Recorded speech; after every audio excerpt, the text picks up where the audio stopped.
Seguramente más de alguna vez escuchaste estas frases en una cancha de fútbol. Oye, pégale como hombre, weón. Pero mira ese weón, corre como niñita, po. Oye, weón, no seas maricón. Puta que aburrido el fútbol femenino. Déjate de weyar, weón, si este deporte es pa' hombre. Se nota que tenemos que cambiar tantas cosas, por eso queremos aportar una conversación urgente y necesaria.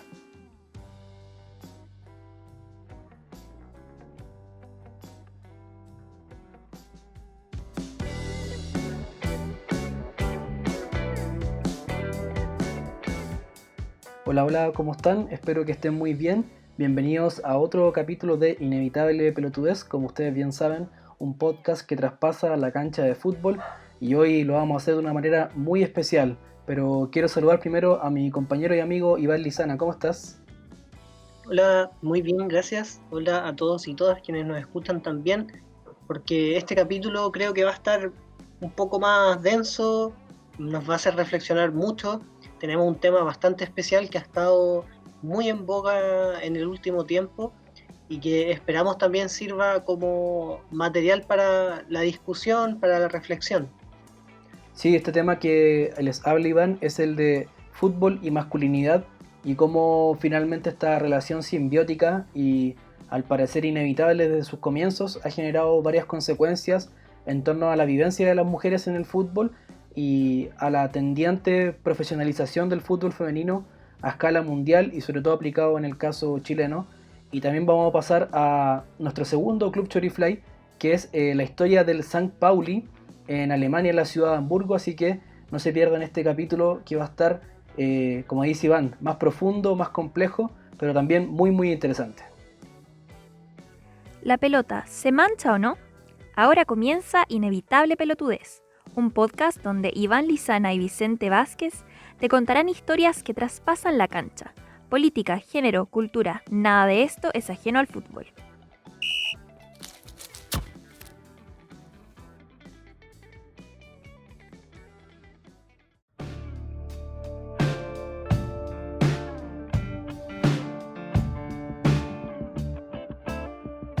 Para conversar este tema, entonces, de vincular el fútbol con la masculinidad,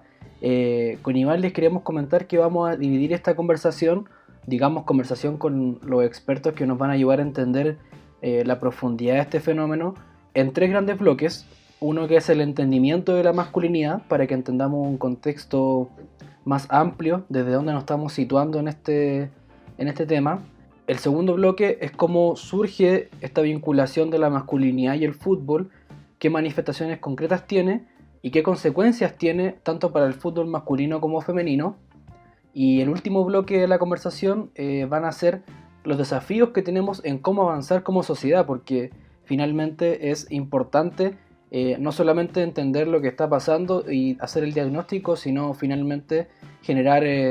un espacio de construcción. Claro, y para abordar este tema,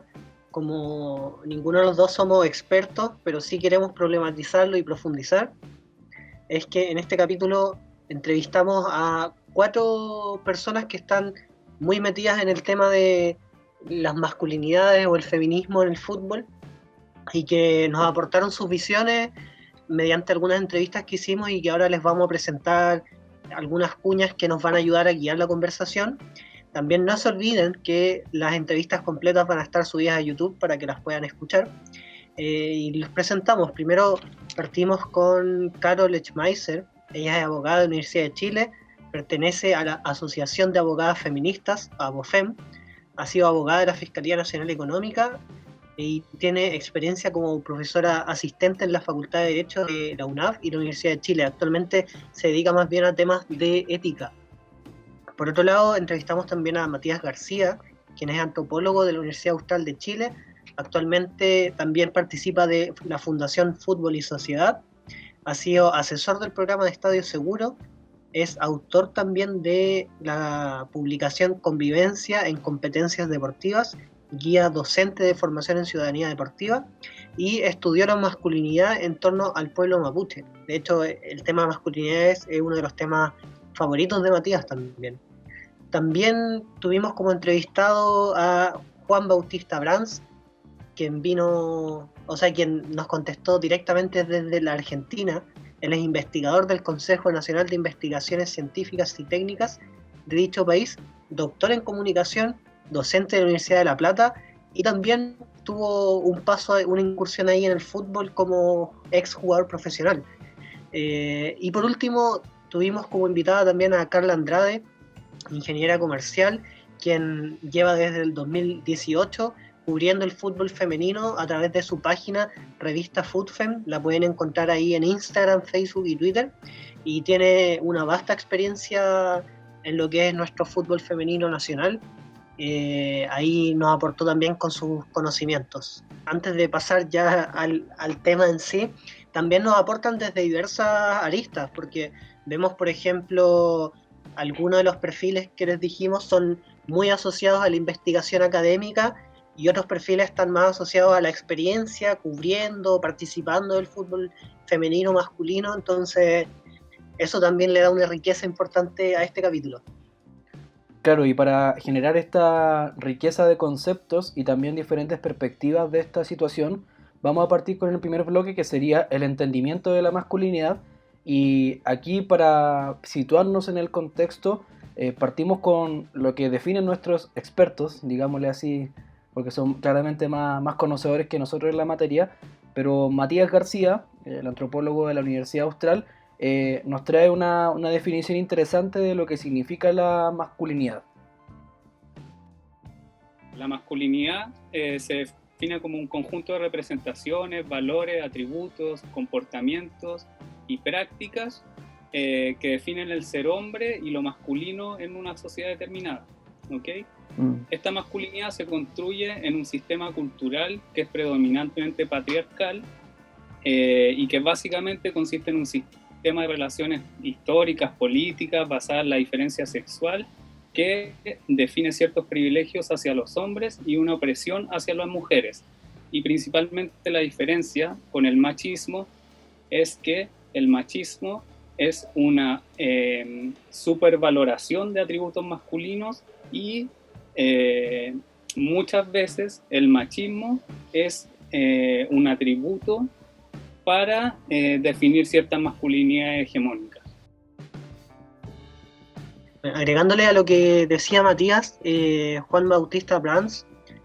agrega también otro aspecto, que es como estas diferencias que se dan entre lo que supuestamente es ser masculino y lo que vendría a ser lo femenino, y cómo se termina jerarquizando este estereotipo y uno termina dominando al otro. ¿Qué es la masculinidad dominante? Es la forma de exhibir que tenemos los varones desde muy pequeños a asociar la forma de actuar en el mundo mediante la exhibición de varias potencias sexuales, económicas, sociales, culturales e intelectuales. El mundo, en definitiva, se dividiría en términos genéricos entre lo masculino y lo femenino, y todos los atributos que se le asocian: lo masculino orientado a la fuerza, el coraje, la virilidad, al desempeño en el ámbito público, mientras que se relega o se caracteriza a lo femenino al ámbito de lo privado, a la sensibilidad, a los cuidados domésticos. Entonces ahí podemos agrupar ambas declaraciones, tanto de Matías como de Juan Bautista, de cómo hay una masculinidad dominante y cómo también uno puede pensar en distintas masculinidades que se van plasmando en nuestro, digamos, tejido social, y también desde la perspectiva de una mujer. Por ejemplo, lo que nos aporta Carol Schmeisser, la abogada perteneciente a la Asociación de Abogadas Feministas, nos da una perspectiva desde el estándar de masculinidad y cómo eso va generando también diferentes patrones en la crianza, sobre todo de los varones. Los varones desde chicos son expuestos a ciertos estándares de masculinidad que se esperan de ellos, de violento, fanático de los deportes, agresivo, hipersexualizante hacia las mujeres. Entonces se construyen estos estándares de lo que es como la masculinidad deseable y la masculinidad estándar y la única que es correcta, y todo lo que va por fuera de eso es de niñitas o de maricones y que son discursos que afortunadamente ya están sonando más como las generaciones anteriores, pero que nosotros crecimos con eso. El otro día conversaba, por ejemplo, con un amigo que me contaba cómo es a los cabros chicos jugar a la pelota. Va uno de sus amigos que en pleno proceso de formarte tu sexualidad, tu identidad sexual, te están obligando, y el que no juega a la pelota lo tiene que hacer en el recreo. Por ejemplo, hay otras cosas que nos comentaba Carol en la entrevista, y como decía Iván al inicio, lo van a poder encontrar en nuestro canal de YouTube. Es, por ejemplo, una de las mejores, mejores entre comillas, o más explícitas manifestaciones de masculinidad frágil, que podría ser uno de los tipos de masculinidades que estamos hablando, como hegemónica, dominante, o también subordinadas o cómplices. La masculinidad frágil se podría resumir, si recuerdan, el año pasado, que había una publicidad en la que ponían a la misma altura a Alexis Sánchez con Christiane Endler, sabiendo que Christiane le gana por lo menos por 15-20 centímetros en altura, y que eso tampoco tiene nada de malo en el sentido objetivo normal, pero ahí a esa empresa de publicidad se le ocurrió que era casi inconcebible probablemente que Alexis se viera más pequeño, o lo que pasa también cuando periodistas mujeres en el ámbito deportivo entrevistan a protagonistas hombres que son más bajos, se les ponen unos taburetes, unos banquitos, que ese ejemplo también nos los comentó Carol, y son pequeños detalles que terminan significando mucho. Sí, y estas expresiones de masculinidades también sirven de pie para algo que nos comentaba Carla, que es encontrar una respuesta de por qué también el fútbol femenino ha sido visto en menos por los hombres durante mucho tiempo, y en qué prejuicios o aspectos se encuentran estas respuestas. Si llevamos esto al fútbol femenino, a mucho hombre que usa este sentido como en el fútbol, le genera un conflicto tremendo. Que una niña quiera crecer jugando a la pelota con muchos niños, principalmente entre niños, porque siempre es asociado esto, que las pelotas en el regalo de Navidad son para los niños, para las niñitas son las Barbie. Entonces se nos viene enseñando esto hace tiempo nomás. Es un asunto social como del deber ser, de la expresión del género. Bueno, lo que nos hablaba un poco la cita de Carla es que en el fútbol, como en todo ámbito de la sociedad, también se reproducen ciertos estereotipos que imponen un deber ser, tal como decía Carla, sobre cómo tienen que desarrollarse y actuar hombres y mujeres, que eso se enseña y se practica desde chicos. En ese sentido, por ejemplo, eso nos lleva a pensar también de que muchas veces los hombres, buscando cierto tipo de desarrollo y cierto tipo de juego que cumpla con algunas expectativas más violentas, a veces más masculinas,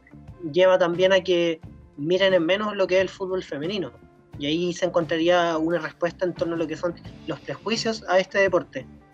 Claro que también es un poco lo que comentaba Carol, que esta cultura de violencia, esta cultura de agresividad, termina generando una especie de masculinidad deseable o una imagen deseable dentro del contexto masculino y en el contexto del fútbol. Entonces todo lo que sea fuera de ese espectro termina siendo relegado o invisibilizado. Ya entendemos entonces más o menos, gracias a nuestros entrevistados, qué sería la masculinidad y cómo de a poquito se va vinculando con el tema del fútbol. Y ahora pasamos al segundo bloque de esta conversación.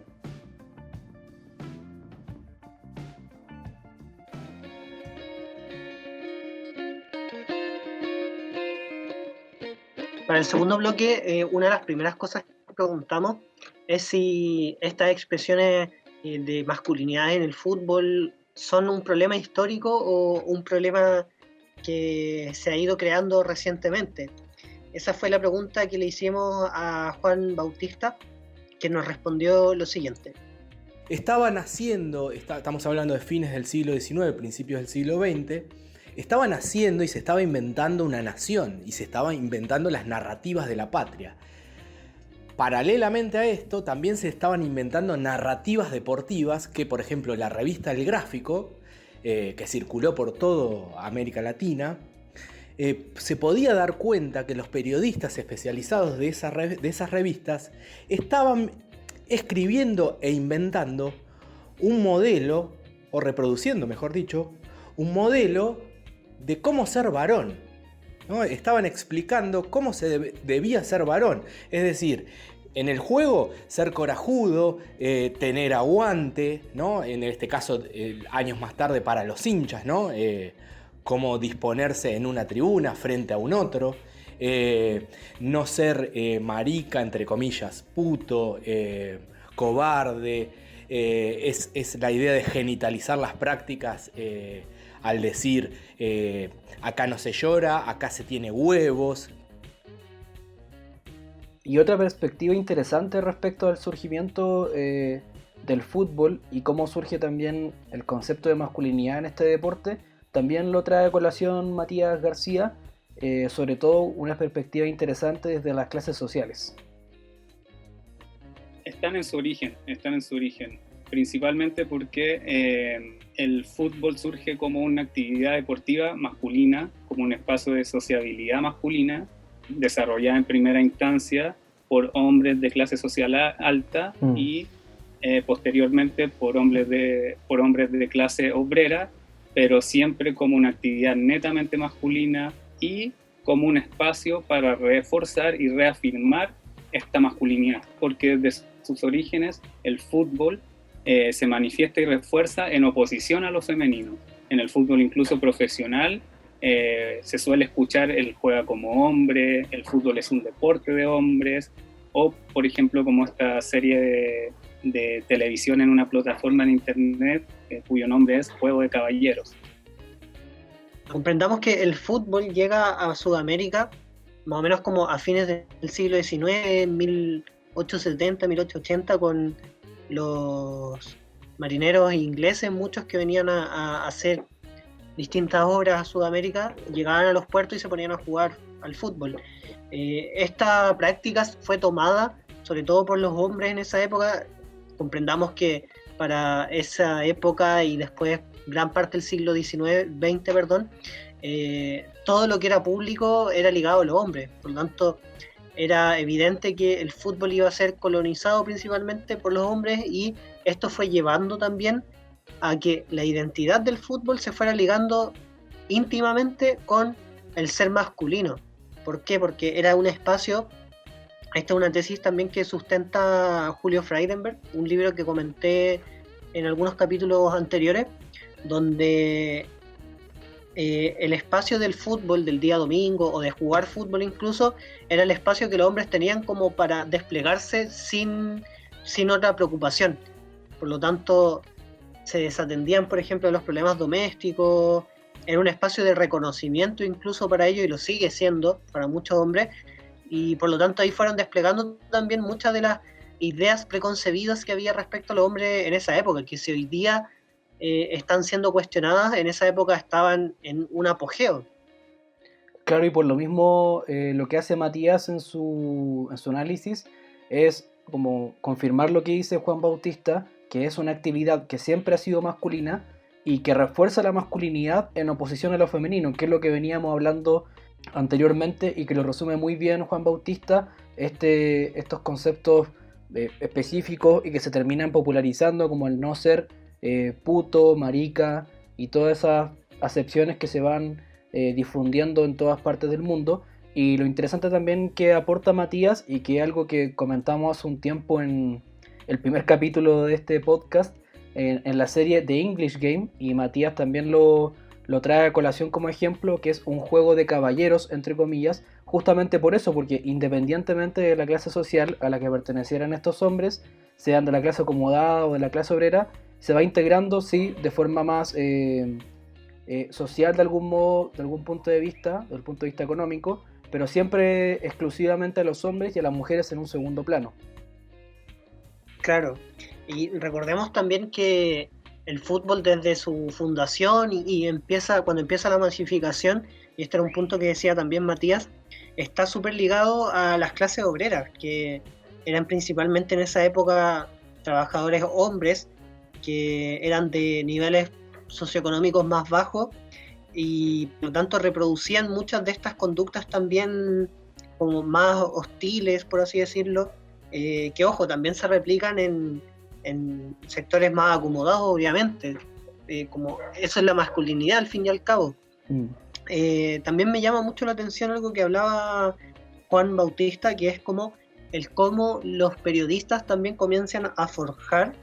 un ideal de lo que es ser masculino a través del fútbol, que lo hace la revista El Gráfico, como él menciona, y que está íntimamente ligado también al relato patriótico, que es un relato también profundamente masculino, hecho principalmente por hombres que tenían el poder político en esa época. Entonces es interesante ver cómo la construcción de un mito fundacional en el fútbol, en un país, van convergiendo un poco en estas pautas masculinas y que nos van llevando, no sé, en el caso del fútbol, a violencia, como lo vamos a ver más adelante. En el caso de un relato patriótico, muchas veces las guerras se solían justificar y se suelen justificar por razones que son muy similares a las que se justifica la violencia en el fútbol. Claro, y pasando al siguiente tema de este bloque, que son las manifestaciones concretas, que ya los veníamos un poco sacando a la palestra con las dos cuñas anteriores, con este surgimiento y este origen de un fútbol predominantemente masculinizado, justamente entendemos al fútbol como un espacio donde esta masculinidad se despliega, como lo decía Iván hace un rato, de forma predominante, hegemónica, y por lo mismo se empiezan a generar no solamente imágenes colectivas y populares de lo que es el hombre dentro del fútbol, sino ya con el pasar de los años, cómo la mujer está inserta en este espacio. Y en ese sentido, Carol Schmeisser también nos da su perspectiva de lo que se ha ido generando, incluso hasta el día de hoy, este tipo de imagen popular. El ideario de la cultura popular de la mujer, que es la que no te deja ver el partido, o en la tele, como la publicidad, tipo, olvidaste que teníamos una cena y te vas a ir a jugar con tus amigos. Entonces, como esas caricaturas que están súper instaladas, pienso que uno de los grandes conquistas y las grandes cosas buenas de que se haya puesto el feminismo como una cosa de tópico, de sentido común, y ya que está súper ampliado. En este sentido, también es importante entender de que cuando se genera un ideario popular de la mujer en el fútbol, también hay que tener en cuenta las diferencias que hay de forma per se, por decirlo de algún modo, que es, por ejemplo, el punto de vista físico, y un debate que se ha dado, por ejemplo, en qué hacer con el fútbol femenino para que sea más atractivo. Por ejemplo, han dicho reducir el espacio de la cancha, reducir el tamaño de los arcos, un poco para... nos decía Carol en la entrevista, no hay que igualarse con los hombres desde un punto de vista físico, porque las reglas del fútbol están pensadas por y para los varones, en un sentido de resistencia, velocidad, despliegue, pero sí hay que comprender que equiparar o igualarse no solamente tiene que ser en un plano deportivo, sino un plano profesional. O sea, comprender que se necesita equiparar la inversión, los sueldos, y en sentido también más genérico, que las mujeres en el fútbol no son las pololas de los futbolistas, o que no son, como decía ella en la cuña, que no son la que no deje que vaya al partido o la que no deje que juegue al FIFA con los amigos. Bueno, como comentabas, también uno de los temas que salen en términos de lo que es la igualación, la equiparación, es la cobertura que se da en la prensa a un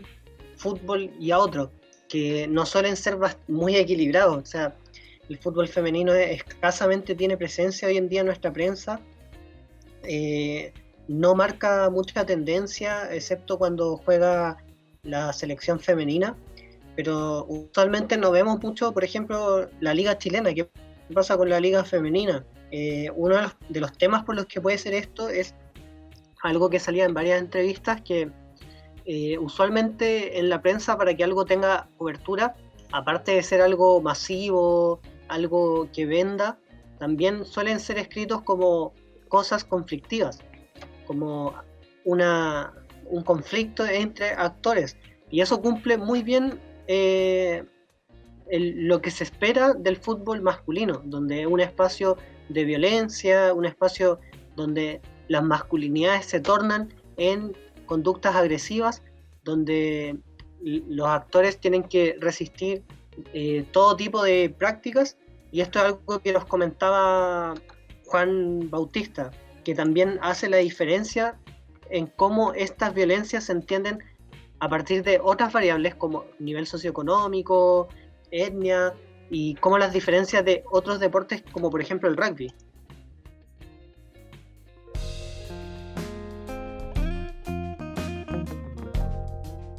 Las tradiciones, los mitos, no son iguales, por ejemplo, en Argentina, entre el fútbol y el rugby. El rugby es un deporte históricamente practicado, modelado, diseñado por las clases dominantes en Argentina, donde aún en gran medida es un deporte amateur, lo cual permite, o no permite, mejor dicho, que lo juegue cualquiera. Es un espacio de distinción social y cultural que los varones de clases dominantes construyeron a lo largo de hace más de 100 años.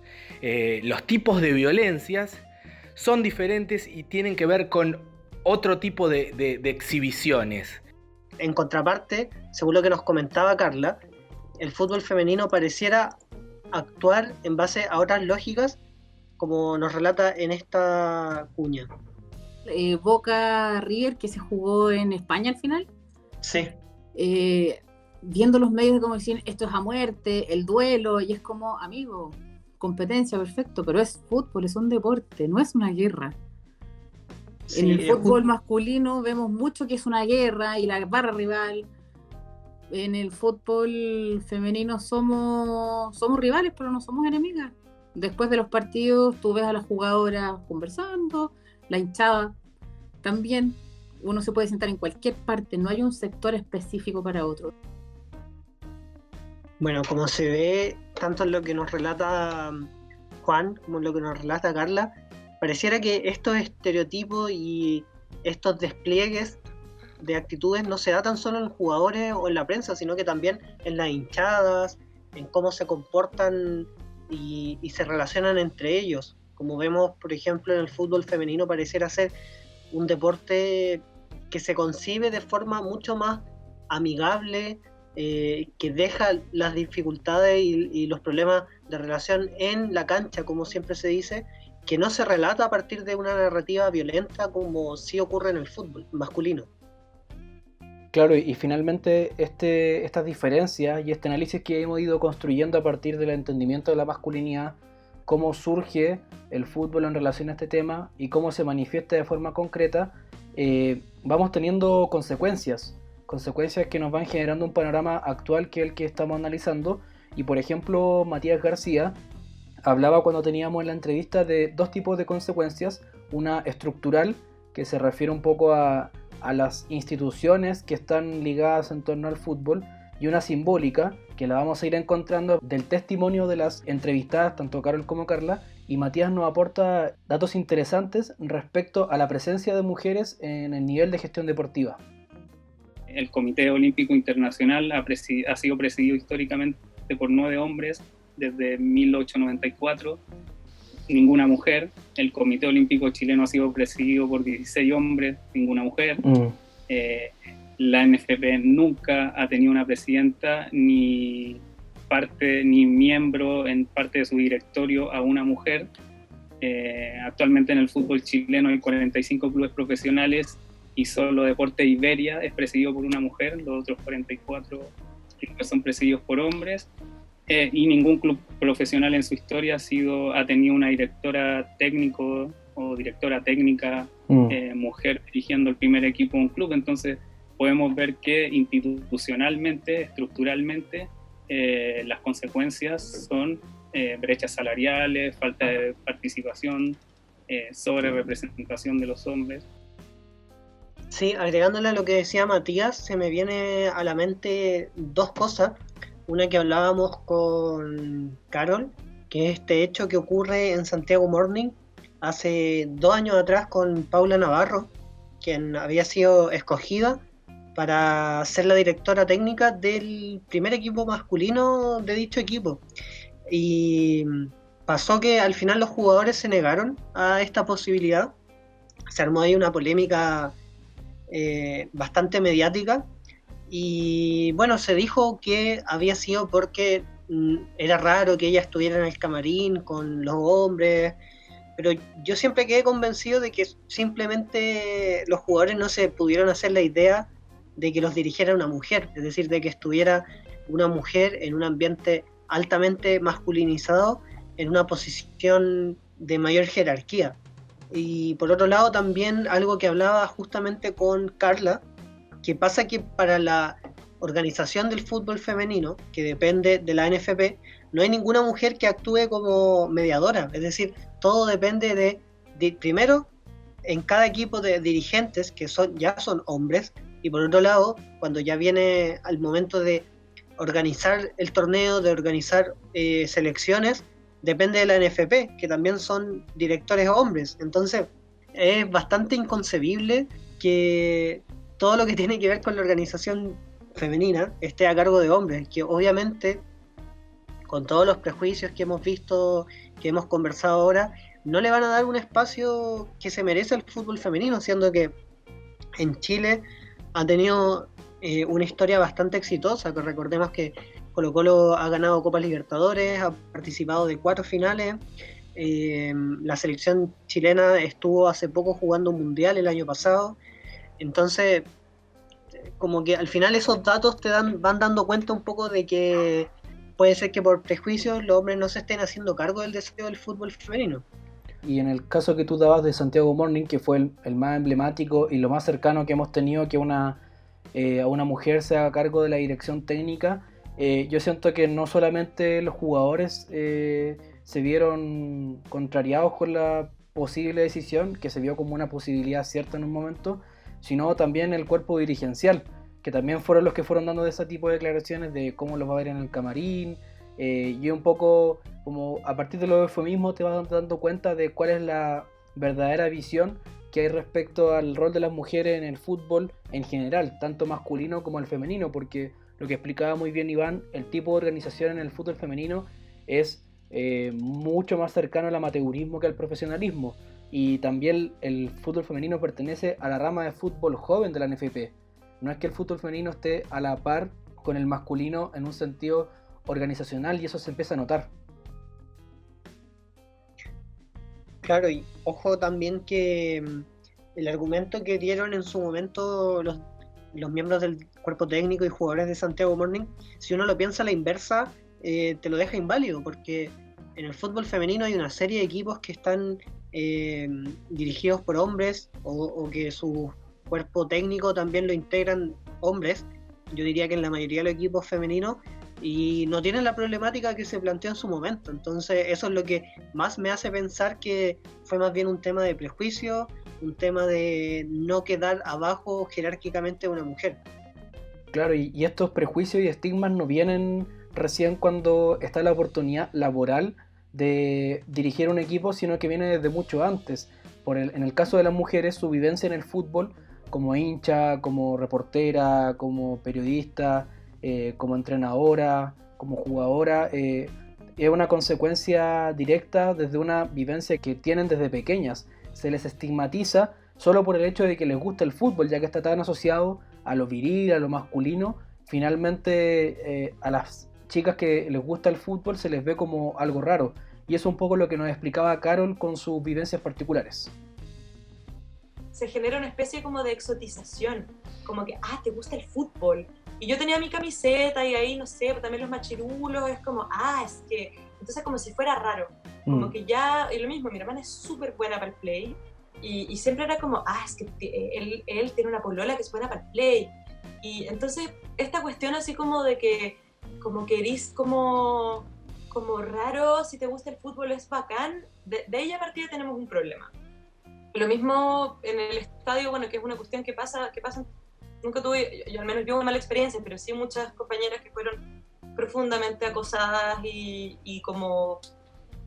objetizadas, o sea, tratadas como cosa. Eso pienso yo que es el acoso callejero, el acoso en lugares públicos. Claro, y tiene no tan solo consecuencias en una dimensión de la mujer que es fanática del fútbol, sino que también ocurre lamentablemente a nivel de las jugadoras, que al final esta masculinización que hay del fútbol y esta visión más machista que permea a este deporte termina teniendo consecuencias en la forma en cómo se organiza, en cómo se muestra el fútbol femenino profesional supuestamente, que es un poco lo que hablábamos antes y que lo grafica la siguiente cuña que nos da Carla. El campeonato profesional de la ANFP es un campeonato amateur. No está en las bases de un campeonato profesional. Hay solo un equipo en Chile tiene a todas sus jugadoras contratadas, equipo adulto. Solo uno, Colo-Colo, ninguno más. Hay otro que tiene a la mayoría contratados, que es Santiago Morning. Y el resto les tiene como unas especies como de bonos, ayuda económica, pero no se puede vivir de fútbol en realidad las mujeres. Entonces, por eso tú también ves que la mayoría dicen, no, que tengo clases, van a clases, trabajan, son mamás, estudian, hacen de todo. No sé cómo, pero lo hacen todo.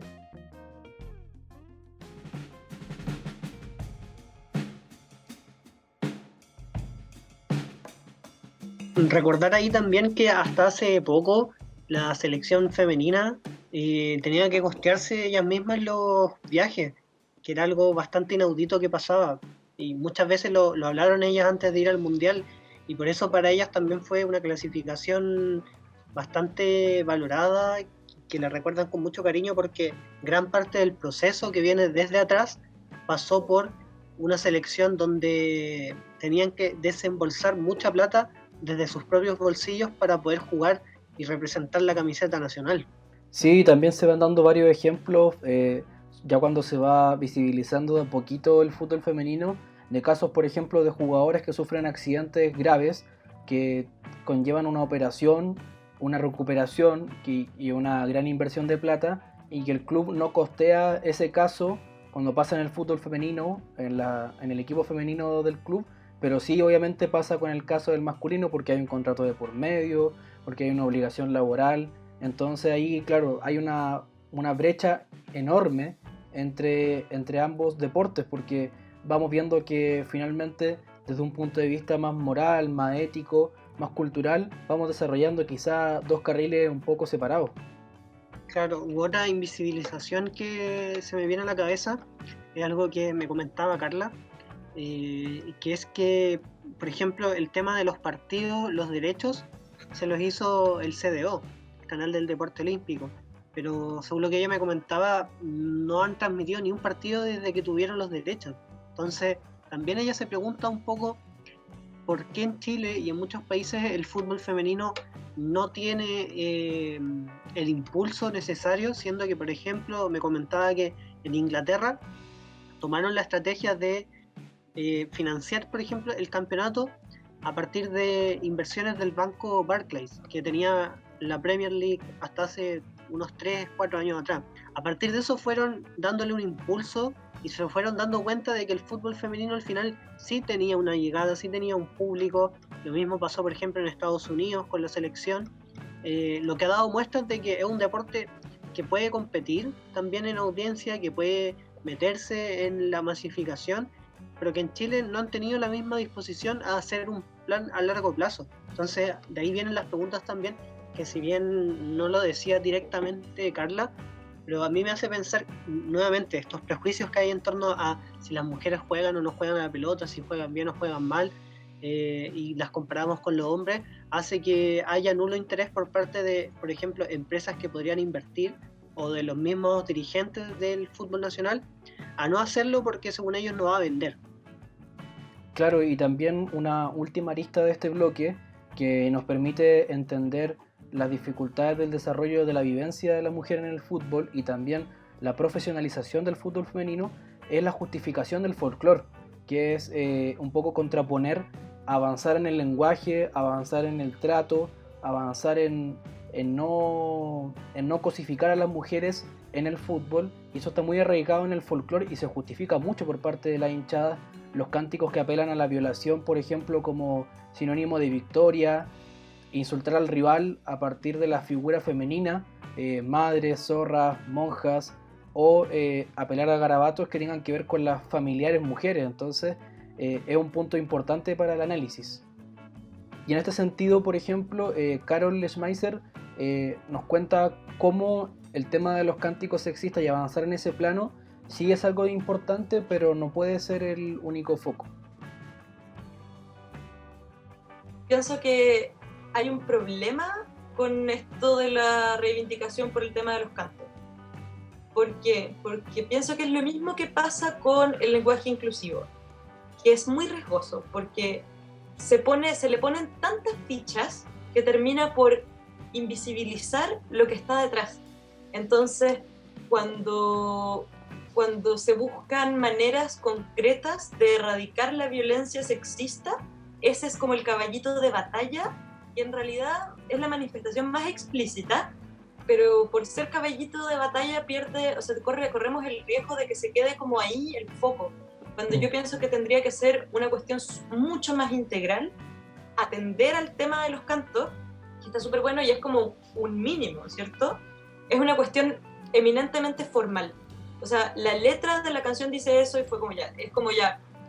le vamos a cambiar la letra, qué sé yo, y el problema es que podría como quedar ahí, podría pasar como un problema formal que se puede atender con soluciones formales, y no, hay un problema de fondo.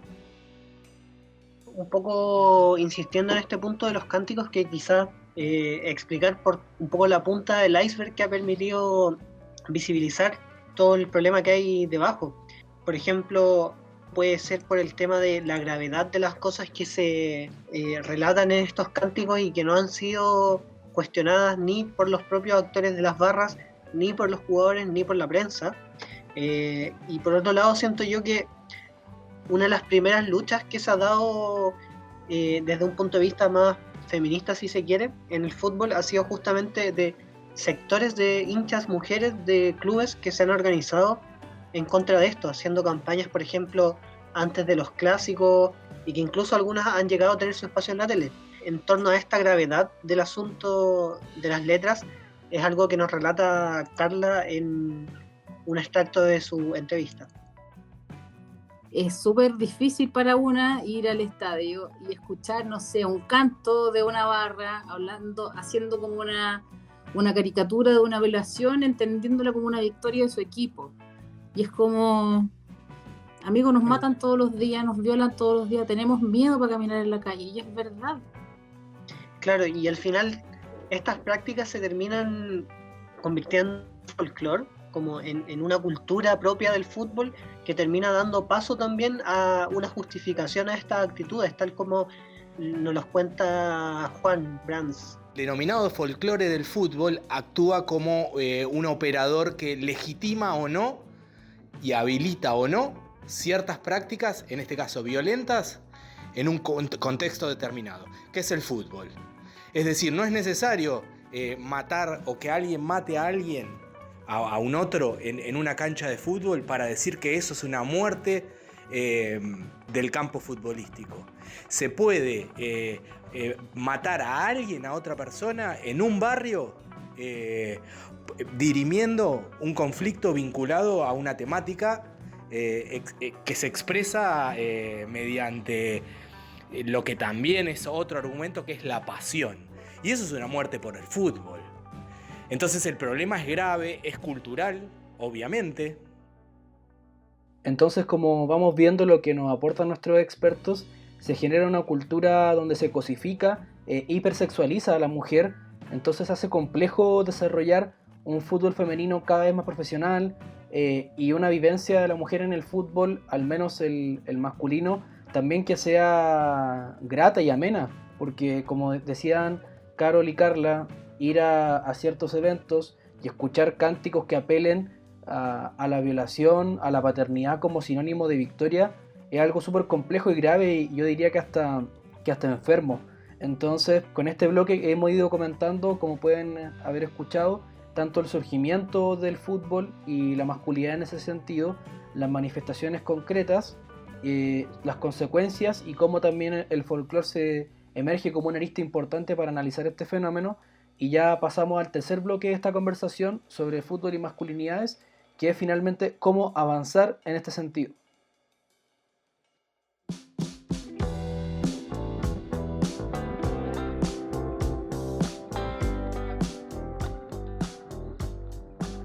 En el tercer bloque vamos a ver como distintas propuestas y perspectivas teóricas que nos dieron nuestros entrevistados respecto a cómo podemos avanzar hacia crear un fútbol más inclusivo, menos violento, más feminista también si se quiere, que nos considera a todos como iguales. Así que una de las primeras propuestas las da Matías. Sí, lo interesante de la perspectiva que nos trae Matías García es, como hablábamos delante, como hay consecuencias estructurales, una de las soluciones también va por ahí, que ya no es solamente quedarse en las buenas intenciones y decir, bueno, ojalá que las mujeres vayan integrando directorios, se vayan ocupando de la presidencia de los clubes, sean las entrenadoras, se integren árbitras, se integren cada vez más jugadoras, sino que sea una exigencia, un establecimiento de metas y exigir pisos mínimos. Creo que debieran darse cambios estructurales y transversales en la industria del fútbol y del deporte, desde las federaciones internacionales, FIFA, Comité Olímpico Internacional, hacer la bajada a las federaciones nacionales, a los clubes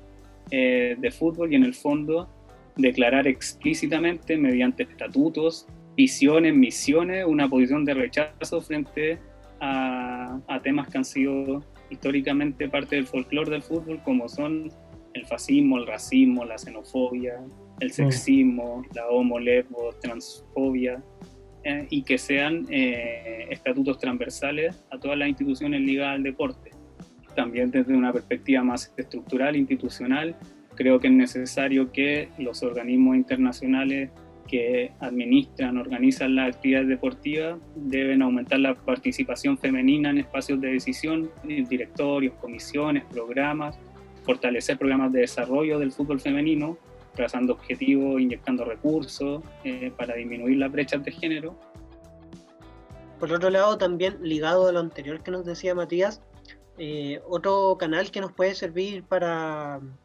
cumplir esto es exigir también la visibilización del fútbol femenino en los medios de comunicación masivos, de modo de poder ver que el fútbol, y así como todos los otros deportes también, son un espacio donde cualquiera los puede practicar, independiente si eres hombre o mujer, y que no hay que discriminar en ese sentido, y abrirle las puertas a todos y todas. Esto es lo que nos decía Carla respecto a este tema. Yo creo que hay mucho, o sea, claro, el interés ahora sube, pero también los medios de comunicación masivos no están aportando tanto. La jugadora que más se conoce es Christiane Endler, y por supuesto, porque para mí al menos, y yo creo que para la mitad del mundo del fútbol femenino, es la mejor arquera del mundo. No importa lo que los premios de Best hayan dicho. Sí. Pero, o sea, y por supuesto que ella es la más conocida, es el rostro más cercano, la gente le identifica, reconoce su apellido, pero también hay muchas otras jugadoras que no se están, o sea, muchos otros equipos, su juego, lo que están haciendo, nos está mostrando en las series de deportes de los canales de televisión, en las secciones de deportes de las radios en general. Es un sector muy pequeño y principalmente que está en las redes sociales el que sigue el fútbol femenino. Sí, es súper importante cómo ir visibilizando, a partir de lo que nos decían tanto Carla como Matías, ir generando no solamente gestos simbólicos, sino dejar de relegar e invisibilizar, que eran los conceptos que ocupábamos al principio. Si hacemos analogía, como partimos la discusión, cómo la masculinidad en un sentido más amplio relega e invisibiliza a lo femenino en general, eso está muy ligado a lo que pasa con el fútbol en todos sus sentidos. Y justamente también una propuesta que trae Carol Schmeisser es también en nuestro contexto interno, a partir de lo que ha ido logrando el feminismo, como poner temas en la mesa, es repensar la violencia que uno va ejerciendo en su contexto personal o grupal, y cómo también uno se va haciendo cargo de las propias conductas y también cómo educar a tus compañeros y compañeras. Empezar como a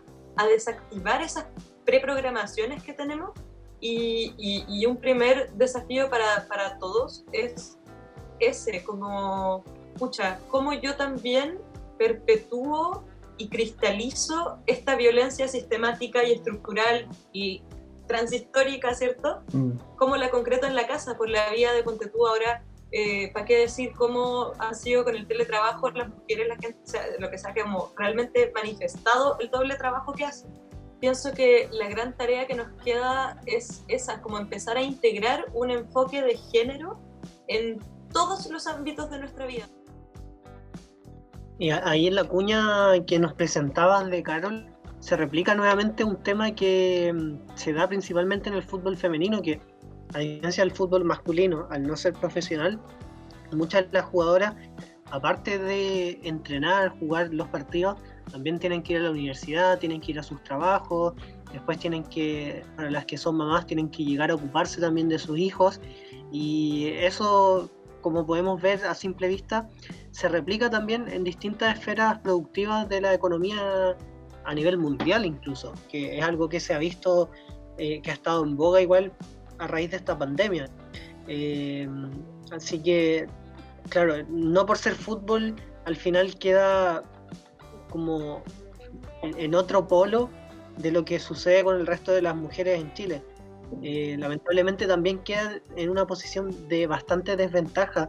frente al fútbol masculino. Por otro lado, otra visión nos las trae Carla, que tiene que ver respecto a cómo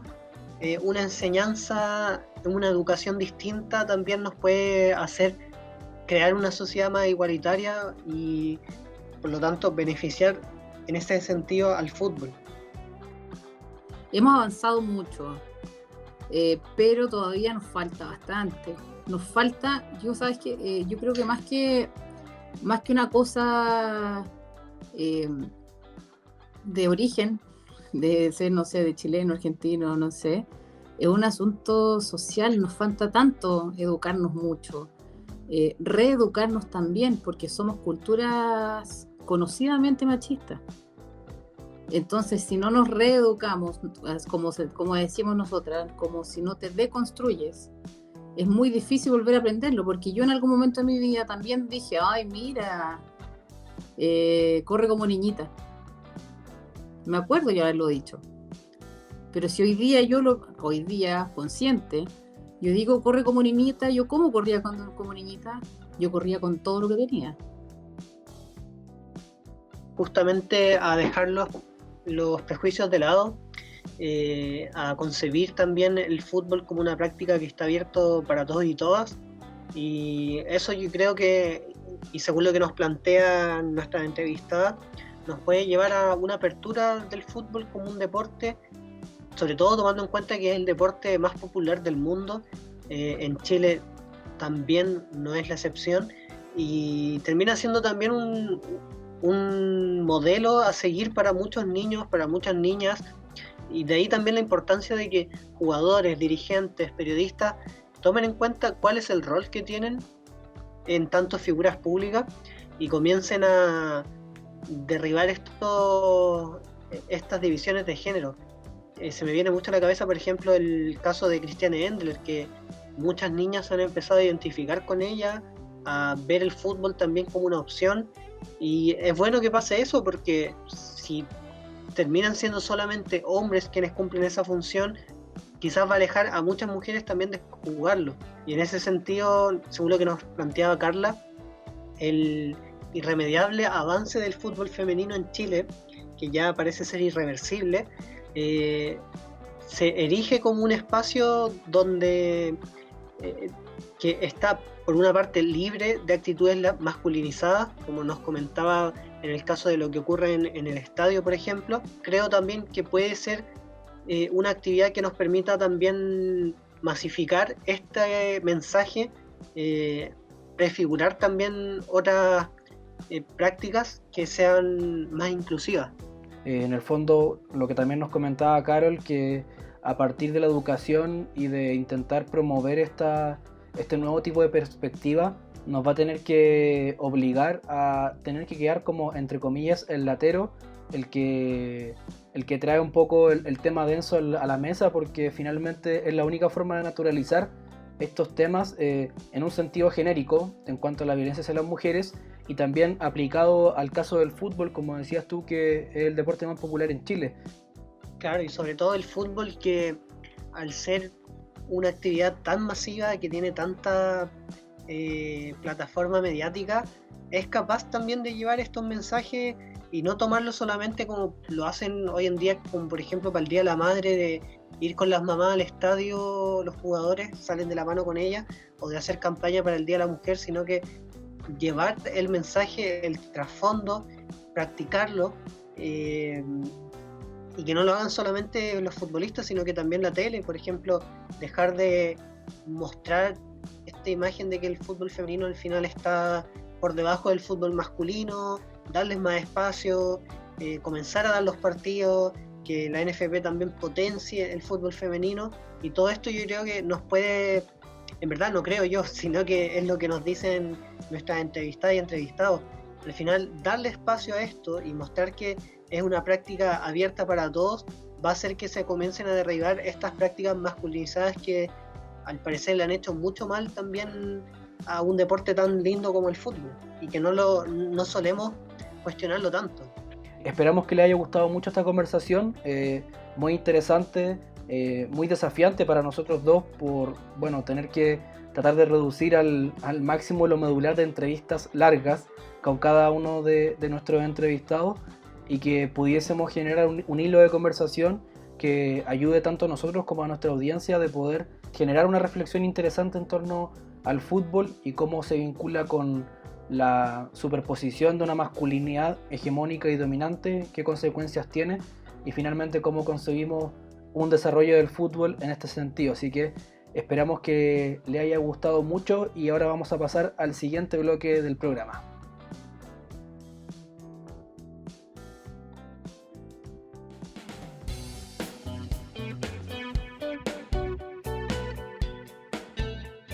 Volvemos con la segunda edición de nuestra sección Los Clubes Choriflies. El primero fue Palestino, si recordarán algunos capítulos anteriores,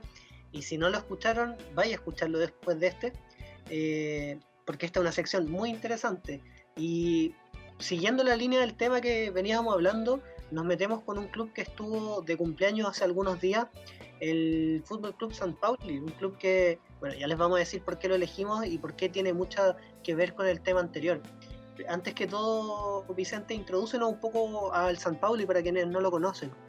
Claro, como tú comentabas, hace poco estuvo de cumpleaños, y no un cumpleaños raro porque tiene 110 años de vida. El viernes 15 de mayo cumplió los 110 años, y es de la ciudad de Hamburgo, en el país de Alemania. Está ubicada a casi 300 kilómetros de la capital, de Berlín,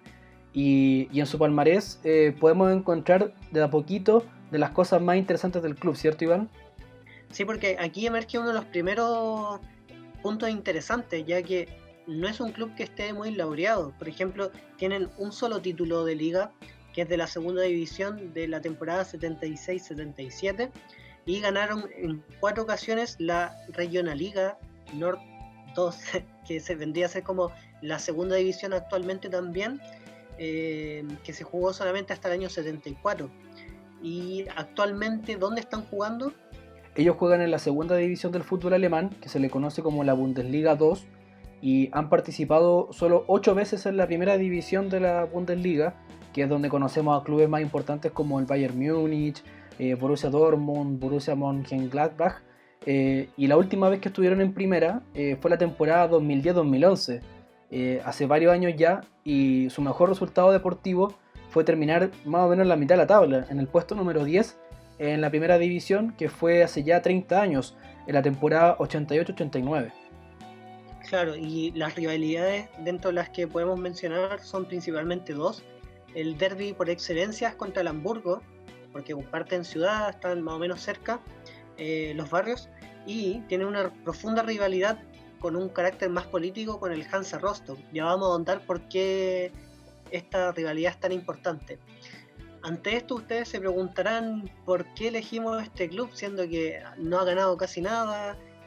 rara vez juegan en primera división, y es justamente esto lo que nos enfoca en el San Pauli. ¿Por qué un equipo que tiene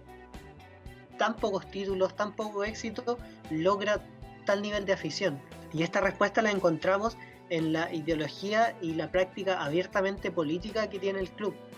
Sí, porque si recuerdan algo que mencionaba, por ejemplo, Matías García en el bloque anterior, en la conversación anterior, era respecto a definir cosas de forma explícita. y uno puede decir que pocos clubes en el mundo toman banderas políticas y sociales, culturales y de género, incluso porque el club oficialmente se identifica como anti-homofóbico, antisexista y anti-xenófobo. Eso es algo súper importante para entender cómo se construye la identidad social de este club. Y lo dice mucho que en la década de los 80 el club, por ejemplo, prohibió cualquier manifestación fascista o de ultraderecha.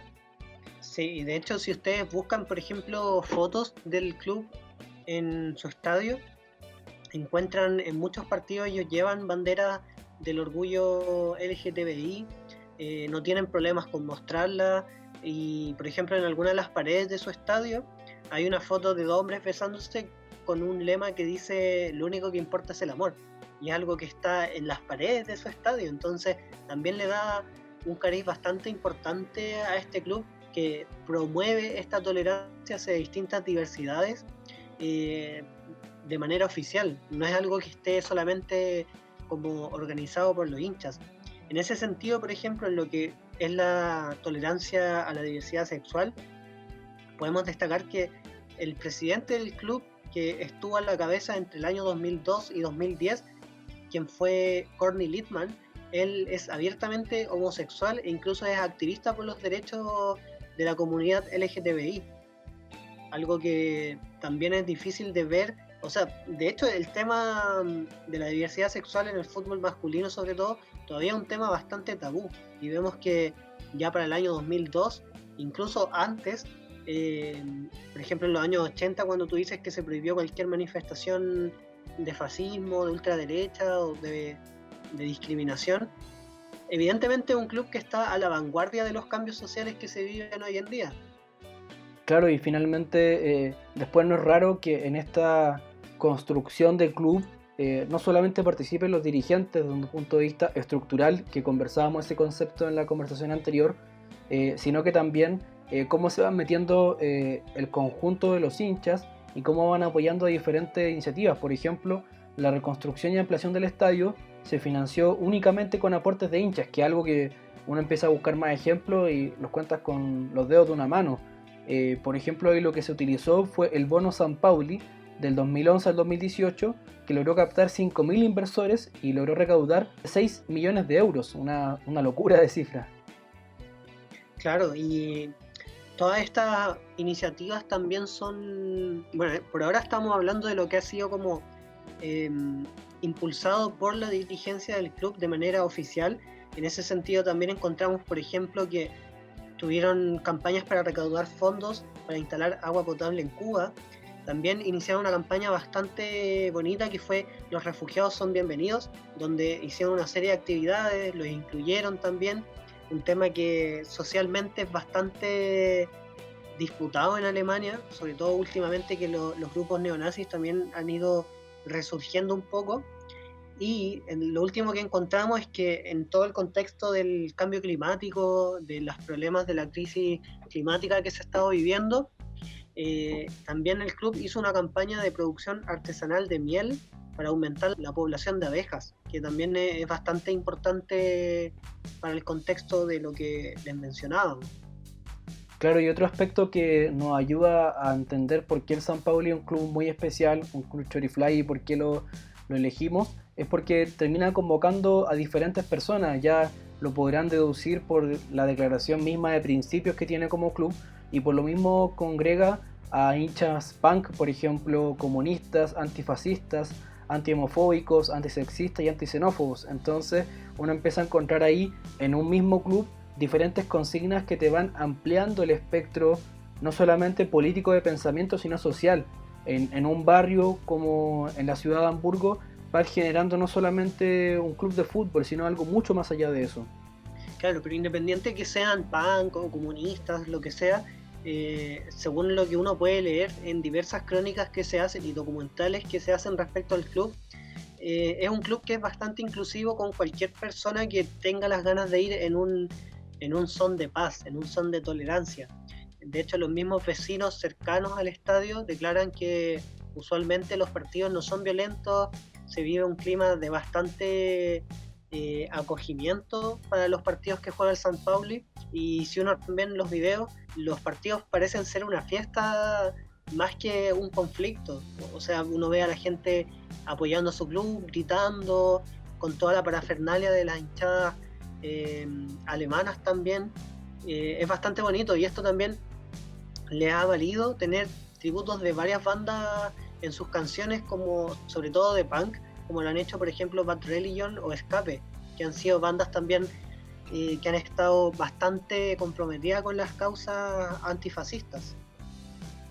Sí, y otro punto que nos va generando un buen entendimiento de qué es el club a partir de la relación entre dirigentes e hinchas es justamente el activismo de la gente que construye el San Pauli. Por estos mismos tipos de concepciones han tenido varios encontrones, porque la fanaticada se ha opuesto, por ejemplo, a campañas de marketing impulsadas por el club que buscan justamente en esta concepción del San Pauli convertir al club en un, digamos, concepto inglés, merchandising, como para también darse a conocer en este sentido de un club más o menos único en el mundo. Y por otro lado,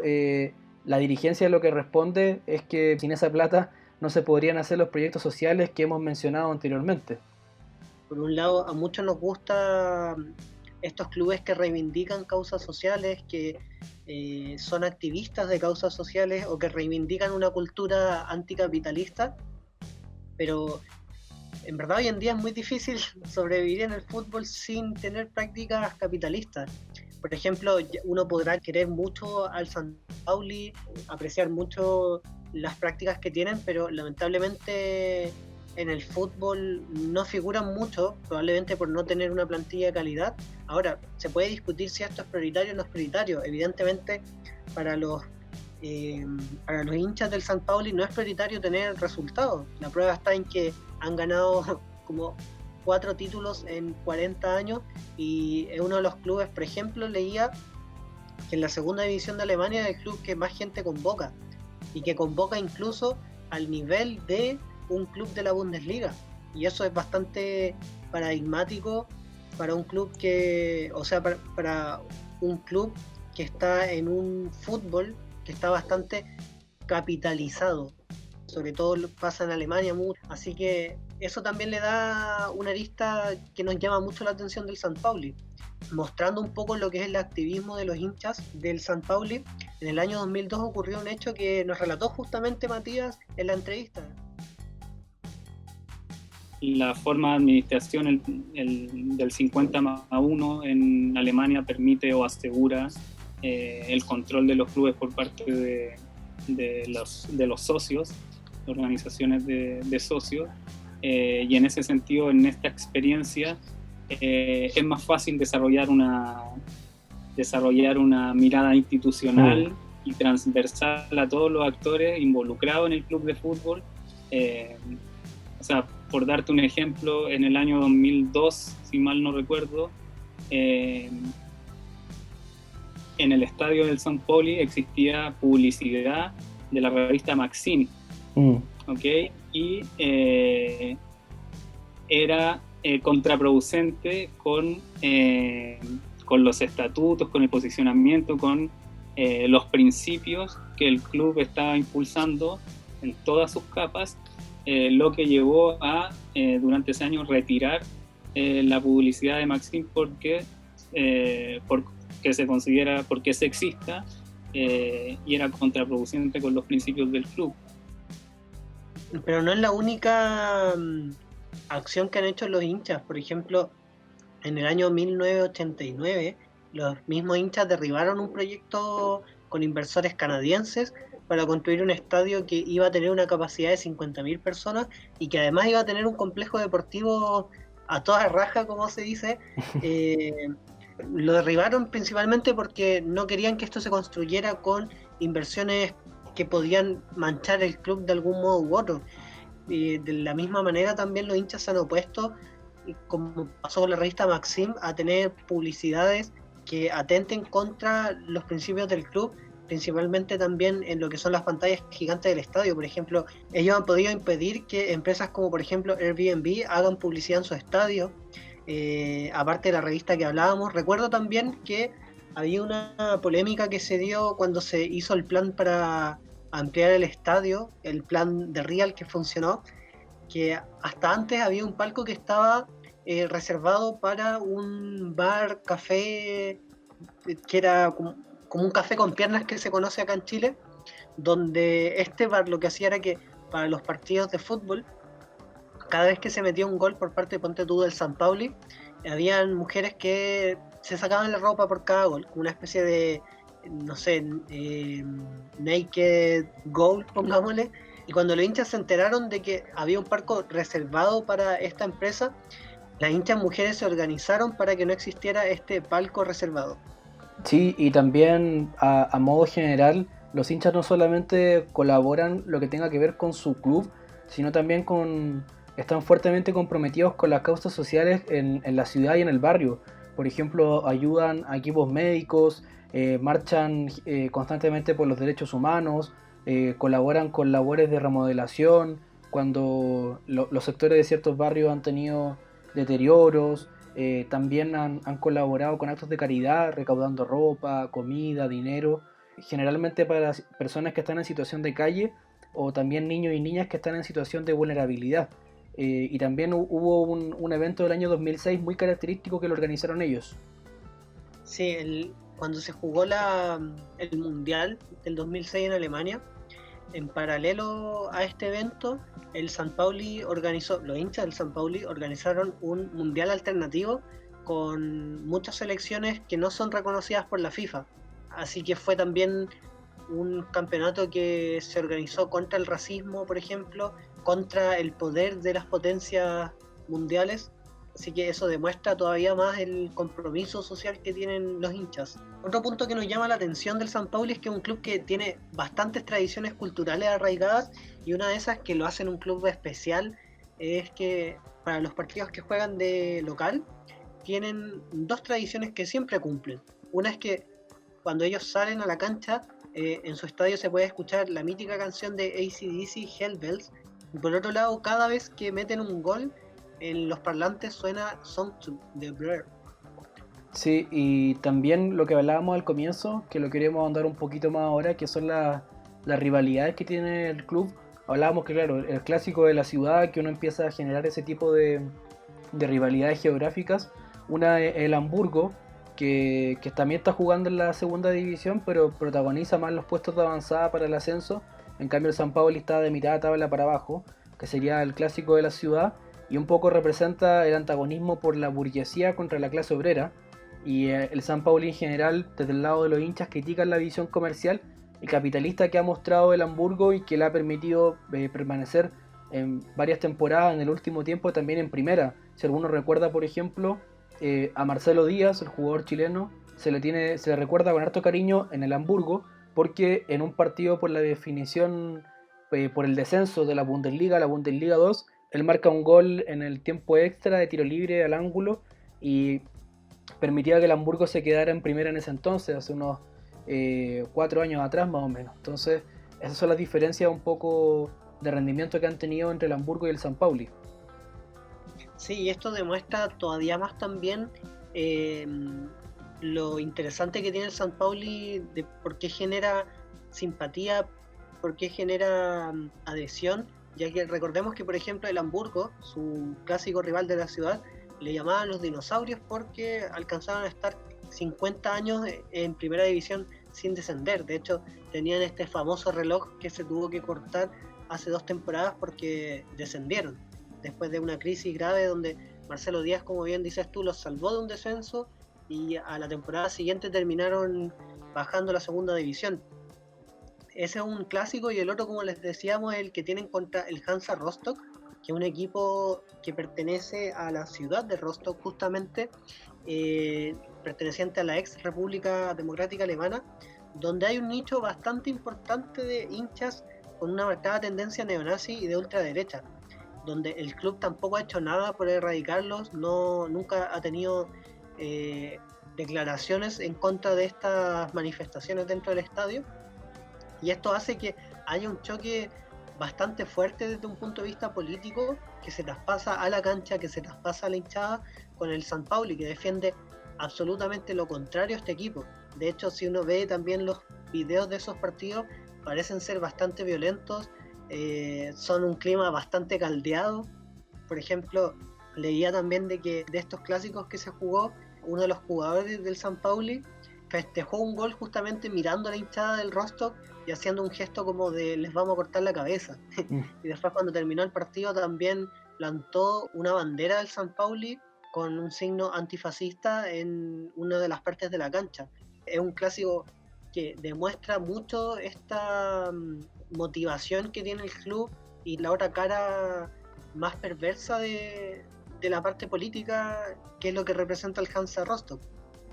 Claro, todas estas cosas, todos estos aspectos que hemos ido contando dan cuenta de un club tan especial como el San Pauli, que finalmente demuestra que esto no se trata solamente de fútbol, que va mucho más allá,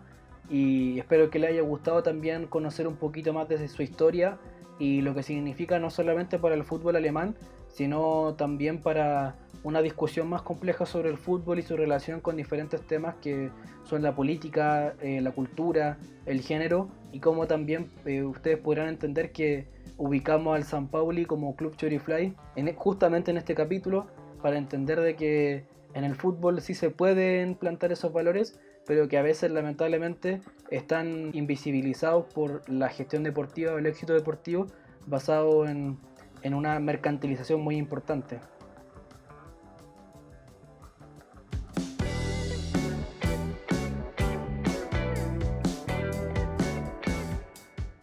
Vamos cerrando así entonces un capítulo muy especial, un capítulo que probablemente defina de forma, no sé si perfecta, pero sí muy profunda, de lo que es este podcast, que como ustedes bien saben traspasa la cancha de fútbol, y hoy día lo hicimos de qué manera, porque planteamos una discusión muy interesante, muy necesaria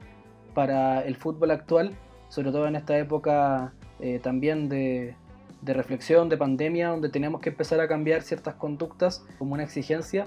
y es bueno ahondar en estos temas que nos traen entre comillas incomodidad, porque nos hacen plantearnos desafíos importantes, personales, grupales, y que nos pueden hacer avanzar finalmente. Claro, y lo importante que es que empecemos a cuestionarnos nuestras acciones, a cuestionarnos nuestros gustos, así que esperemos que este capítulo también les sirva para reflexionar, que sea un puntapié inicial para que puedan también comenzar a informarse en mayor medida. Sí, esperemos que les haya gustado tanto el debate inicial sobre el fútbol y las masculinidades, y también la historia del San Pauli como nuestro segundo Club Chorifly de la temporada. Así que esperamos que hayan disfrutado mucho este capítulo, y por favor no se pierdan un próximo episodio de Inevitable Pelotudez. Chao, chao.